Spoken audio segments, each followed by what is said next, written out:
بسم الله الرحمن الرحيم ياسين والقرآن الحكيم إنك لمن المرسلين على صراط مستقيم تنزيل العزيز الرحيم لتنذر قوما ما أنذر آباؤهم فهم غافلون لقد حق القول على أكثرهم فهم لا يؤمنون إنا جعلنا في أعناقهم أغلالا فهي إلى الأذقان فهم مقمحون وجعلنا من بين أيديهم سدا ومن خلفهم سدا فأغشيناهم فهم لا يبصرون وسواء عليهم أنذرتهم أم لم تنذرهم لا يؤمنون إنما تنذر من اتبع الذكر وخشي الرحمن بالغيب فبشره بمغفرة وأجر كريم إنا نحن نحيي الموتى ونكتب ما قدموا وآثارهم وكل شيء أحصيناه في إمام مبين واضرب لهم مثلا أصحاب القرية إذ جاءها المرسلون إذا أرسلنا إليهم اثنين فكذبوهما فعززنا بثالث فقالوا إنا إليكم مرسلون قالوا ما أنتم إلا بشر مثلنا وما أنزل الرحمن من شيء إن أنتم إلا تكذبون قالوا ربنا يعلم إنا إليكم لمرسلون وما علينا إلا البلاغ المبين قالوا إنا تطيرنا بكم لئن لم تنتهوا لنرجمنكم وليمسنكم منا عذاب أليم قالوا طائركم معكم أئن ذكرتم بل أنتم قوم مسرفون وجاء من أقصى المدينة رجل يسعى قال يا قوم اتبعوا المرسلين اتبعوا من لا يسألكم أجرا وهم مهتدون وما لي لا أعبد الذي فطرني وإليه ترجعون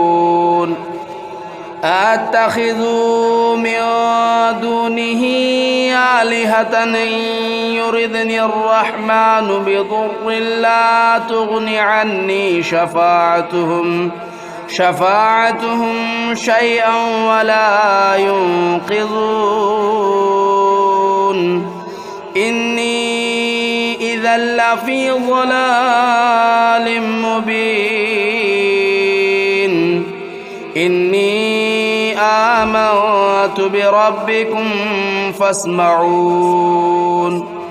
قيل ادخل الجنة قال يا ليت قومي يعلمون بما غفر لي ربي وجعلني من المكرمين وما أنزلنا على قومه من بعده من جود من السماء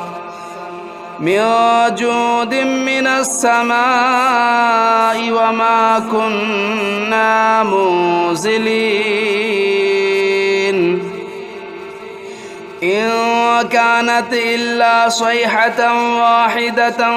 فإذا هم خامدون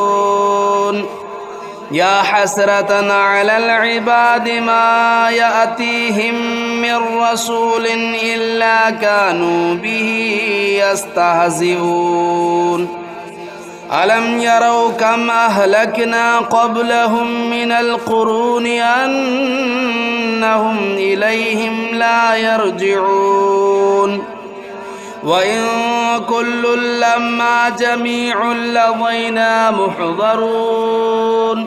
وآية لهم الأرض الميتة أحييناها وأخرجنا منها حبا فمنه يأكلون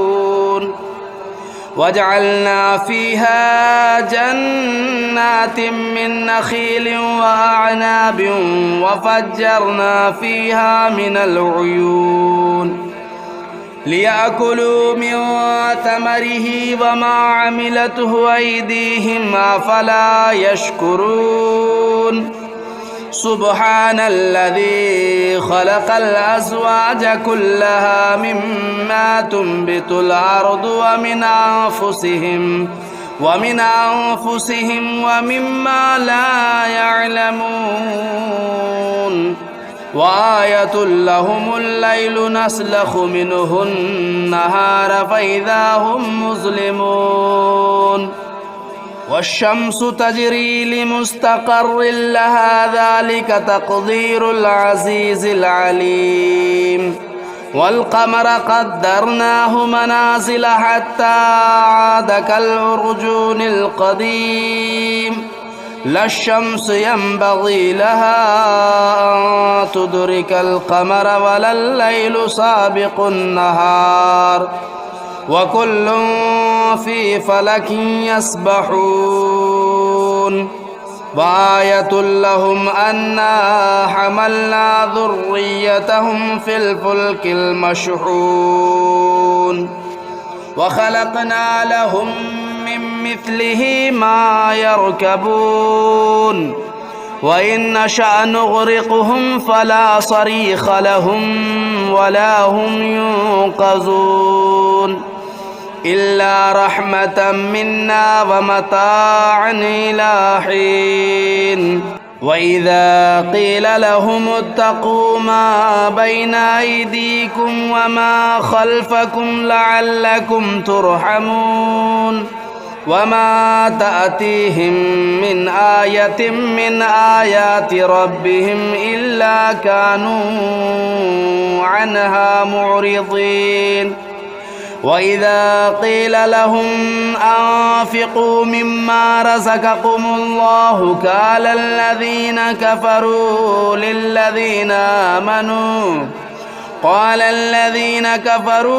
للذين آمنوا ونطعم من لو يشاء الله أطعمه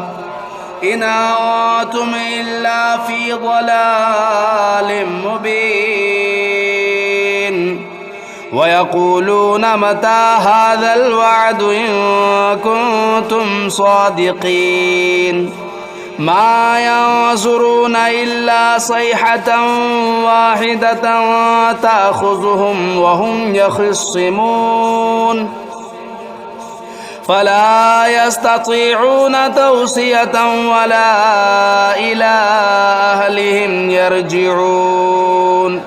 ونفخ في الصور فإذا هم من الأجداث إلى ربهم ينسلون قالوا يا ويلنا من بعثنا من مرقدنا هذا ما وعد الرحمن وصدق المرسلون إن كانت إلا صيحة واحدة فإذا هم جميع لدينا محضرون فاليوم لا تظلم نفس شيئا ولا تجزون إلا ما كنتم تعملون إن أصحاب الجنة اليوم في شغل فاكهون هم وأزواجهم في ظلال على الأرائك متكئون لهم فيها فاكهة ولهم ما يدعون سلام قولا من رب رحيم وامتازوا اليوم أيها المجرمون ألم أعهد إليكم يا بني آدم ألا تعبدوا الشيطان إنه لكم عدو مبين وأن اعبدوني هذا صراط مستقيم ولقد أضل منكم جبلا كثيرا أفلم تكونوا تعقلون هذه جهنم التي كنتم توعدون اصلوها اليوم بما كنتم تكفرون اليوم نختم على أفواههم وتكلمنا أيديهم وتشهد أرجلهم بما كانوا يكسبون ولو نشاء لطمسنا على أعينهم فاستبقوا الصراط فأنى يبصرون ولو نشاء لمسخناهم على مكانتهم فما استطاعوا مضيا ولا يرجعون ومن نعمره ننكسه في الخلق أفلا يعقلون وما علمناه الشعر وما ينبغي له إن هو إلا ذكر وقرآن مبين لينذر من كان حيا ويحق القول على الكافرين أولم يروا أنا خلقنا لهم مما عملت أيدينا أنعاما فهم لا مالكون وذللناها لهم فمنها ركوبهم ومنها يأكلون ولهم فيها منافع ومشارب أفلا يشكرون واتخذوا من دون الله آلهة لعلهم ينصرون لا يستطيعون نصرهم وهم لهم جند محضرون فلا يحزنك قولهم إنا نعلم ما يسرون وما يعلنون أولم ير الإنسان أنا خلقناه من نطفة فإذا هو خصيم مبين وضرب لنا مثلا ونسي خلقه قال من يحيي العظام وهي رميم قل يحييها الذي أنشأها أول مرة وهو بكل خلق عليم الذي جعل لكم من الشجر الأخضر نارا فإذا أنتم منه توقدون أوليس الذي خلق السماوات والأرض بقادر على أن يخلق مثلهم بلى وهو الخلاق العليم إنما أمره إذا أراد شيئا أن يقول له كن فيكون فسبحان الذي بيده ملكوت كل شيء وإليه ترجعون بسم الله الرحمن الرحيم الرحمن علم القرآن خلق الإنسان علمه البيان الشمس والقمر بحسبان والنجم والشجر يسجدان والسماء رفعها ووضع الميزان ألا تطغوا في الميزان وأقيموا الوزن بالقسط ولا تخسروا الميزان والأرض وضعها للأنام فيها فاكهة والنخل ذات الأكمام والحب ذو العصف والريحان فبأي آلاء ربكما تكذبان خلق الإنسان من صلصال كالفخار وخلق الجان من مارج من نار فبأي آلاء ربكما تكذبان رب المشرقين ورب المغربين فبأي آلاء ربكما تكذبان مرج البحرين يلتقيان بينهما برزخ لا يبغيان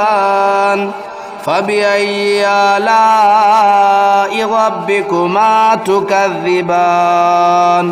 يخرج منهما اللؤلؤ والمرجان فبأي آلاء ربكما تكذبان وله الجوار المنشآت في البحر كالأعلام فبأي آلاء ربكما تكذبان كل من عليها فان ويبقى وجه ربك ذو الجلال والإكرام فبأي آلاء ربكما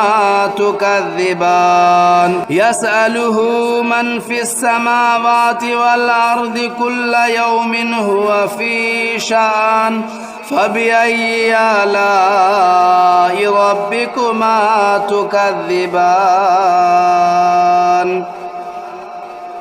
سنفرغ لكم أيها الثقلان فبأي آلاء ربكما تكذبان يا معشر الجن والإنس إن استطعتم أن تنفذوا من أقطار السماوات والأرض فانفذوا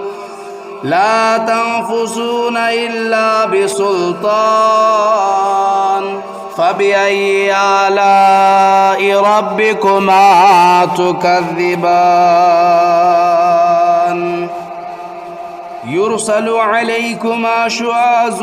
من نار ونحاس فلا تنتصران فبأي آلاء ربكما تكذبان فإذا انشقت السماء فكانت وردة كالدهان فبأي آلاء ربكما تكذبان فيومئذ لا يسأل عن ذنبه إنس ولا جان فبأي آلاء ربكما تكذبان يعرف المجرمون بسيماهم فيؤخذوا بالنواصي والأقدام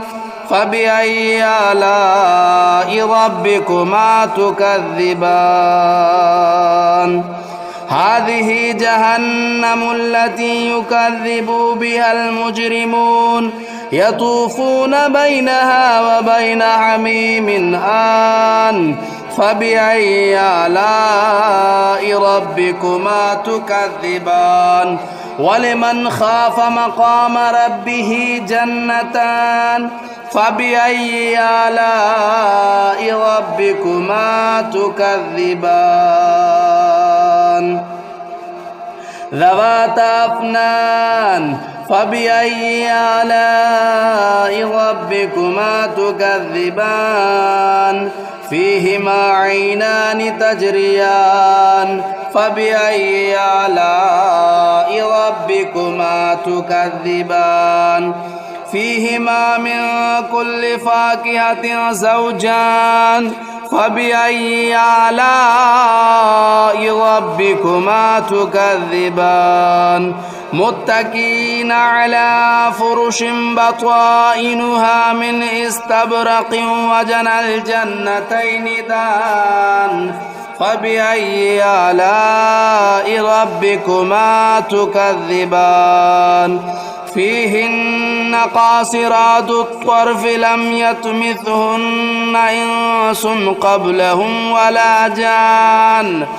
فبأي آلاء ربكما تكذبان